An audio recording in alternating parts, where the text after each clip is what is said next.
Sean Strickland versus Hernandez. It's happening this weekend, guys. Let's take a look at this card and just break it down a little because there are a lot of good fights, and I want to kick it off with this little prospect fighting on the card versus Phil Rowe. You got Jay Lebosiani.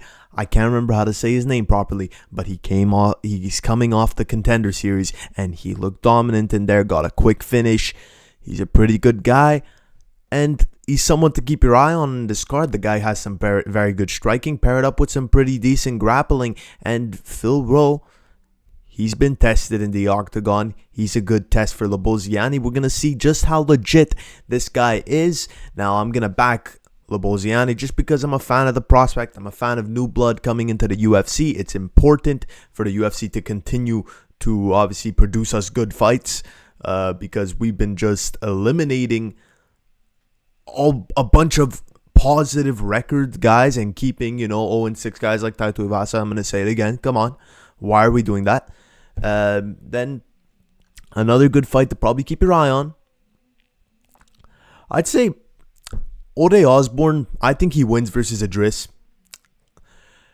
Idris did not look good at all in the tough finals. Like, he didn't look good at all. He is not legit. He's not legit. He's not going to do damage to Ode. Ode has a very good first round, and I believe that he could get Idris out of there in the first round very easily. Ode, whether you like it or not, like some people are going to comment, but he's 13-9. He's fought quality all of his career. He has that KO loss to Manel Cap. Yeah, it's a quality opponent. He recently lost to Steve Urseg. He took him to a decision, and he knocked him down in that fight. He was doing very well in that fight.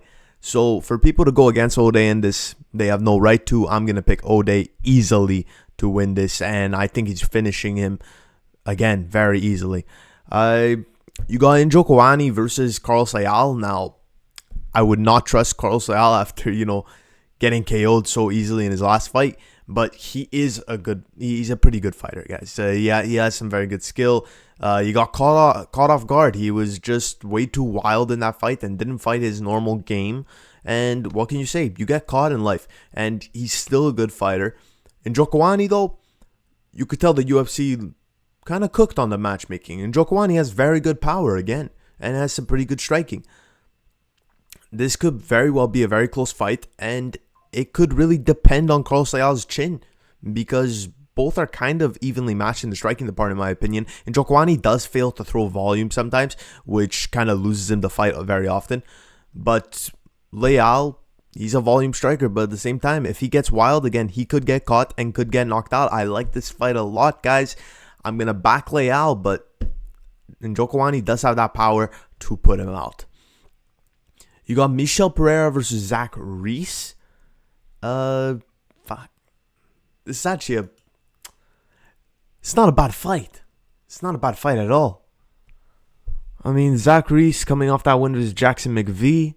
You got Cedric Dumas where you got a no contest. Dusko Todorovic, but everyone beats Dusko Todorovic. Respectfully to the guy, he's not UFC level. He lost to Azamat Bukayev, but overall, looking at his wins and just looking back at those fights, I don't see him being Michel Pereira. Michel Pereira is a very fun striker. Now, obviously, if Michel fights that dumb game plan that he does very often, oh my god, my screen just lagged so much on that. Michel will lose if he fights a dumb game plan like usual, but I hope he doesn't. But often versus the lower level fighters, he does, which will cost him in this if he does do that, and that would suck. But I'm going to put my faith that he won't. Hopefully. Next. What's another good fight here? Jacoby Smith versus Josiah Orell. Now, Josiah Orell, he's done some good work on the regional scene, but I do think Jacoby Smith is just too good of a prospect here. And I don't know why they are facing 11-0 versus 11-0 right away. Kind of let Josiah, build up in the UFC before facing a guy like Jacoby Smith, who is a prospect that everyone's hyped about. Maybe hype the guys up a bit until they reach top 10. But no, I'm going to go Jacoby Smith. I think this is a bit too early in Josiah's career, and he's not tested in the UFC. So he's not going to do work versus a guy like Jacoby Smith, who has been proven to do work in the UFC. So yeah, it's easy pick. Sergey Spivak versus Ante Delea. I'm going to go Sergey Spivak. People are not going Sergey's way. I can't tell you why they're not. You know, Sergey's tested in this division. Ante Delea, he's not very good. He's not now. Like he won versus Marcin Tybura, but Delea's had his problems, just kind of distance management wise, and having to deal with grapplers in his career. So I don't see him finding success versus a guy like Sergey Spivak, who at least has one of those aspects in his game in the grappling. And Spivak will only try to grapple. When he tries to strike, he doesn't find success, which is where I do think Delea will, succeed if it stays there. But I think Spivak has the arsenal to take Delea to the ground and kind of do what he did to Derek Lewis. Just make a game like that and find success there. As for Dan Ige versus Melquizael Acosta, I love this fight. I think Melquizael Acosta does have advantages in basically every aspect here.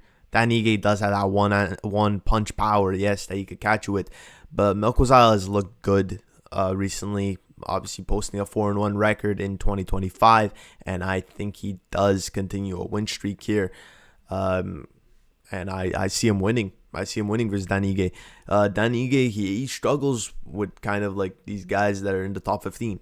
Dan Ige, I'm a big fan of his game. It's just he struggles with these guys, especially when they're lengthy like this. Melquizael Acosta, he's young, he's hungry. He's going to find success in this fight.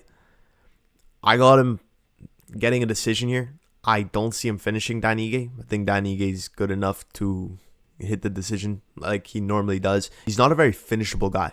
I mean, Diego Lopez hit him with hell sometimes. And Dan Ige was on an hour's notice, and he survived. So I don't see Melquizael Acosta being the one to finish him. I could be wrong, but I don't see it. Uros Medic versus Geoff Neal. Uros Medic, everyone is hyping this guy up because he has a 100% finish rate, and he's facing Geoff Neal, who just came off a KO loss versus Carlos Prates. What are we saying here? Geoff Neal is a very high level fighter and has some crazy power. Uros Medic has a 100% finish rate, but he also has a 100% finished rate where he's got him finished. So I'm taking Geoff Neal here. Easily. Uros Medic doesn't he poses a threat, yes, because he has power, but he's not as strategically good at striking as Geoff Neal is. He got pieced up by Carlos Prates. A lot of people do.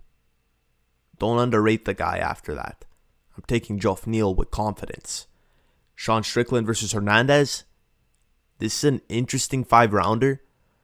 I mean, if Hernandez is able to implement his wrestling in this fight, I do think it's over. Sean Strickland has had trouble with people that have good grappling, like you saw in that fight between him and Abus Magomedov. In the first round, Sean Strickland was getting controlled. He was. He depended on Abus getting tired, and Abus did get finished. But this is not Abus Magomedov. Hernandez, people are talking about how he lost by KO to Kevin Holland. That was 6 years ago. This is a different Hernandez. This is a guy that's put together 6 years of being undefeated. This is a guy who just made easy work of Roman Dolidze. Absolute easy work. And I'm not underrating Sean Strickland. I believe he has good ability. But I do think in this fight, I am favoring the guy that's been on a roll in Hernandez. Sean Strickland's good. I don't see him beating Hernandez. I think it's a conflict in style. Hernandez, that grappling's just too good. Paired up with that cardio. If you're not a wrestler, it makes it nearly impossible to beat him at the moment. And if you don't have great wrestling, you have to have that devious one-punch knockout power. Sean Strickland does not possess that. I'm going Anthony Hernandez here. I'm taking him by late finish. I like Sean Strickland, but I don't think he is just able to withstand like just the mauling that Hernandez brings. Yeah, that's my pick. I'm going Hernandez in the main event. Guys, let me know, who do you got in this fight, this main event? Because for me, no matter how I break it down, Hernandez is winning in this. Let me know.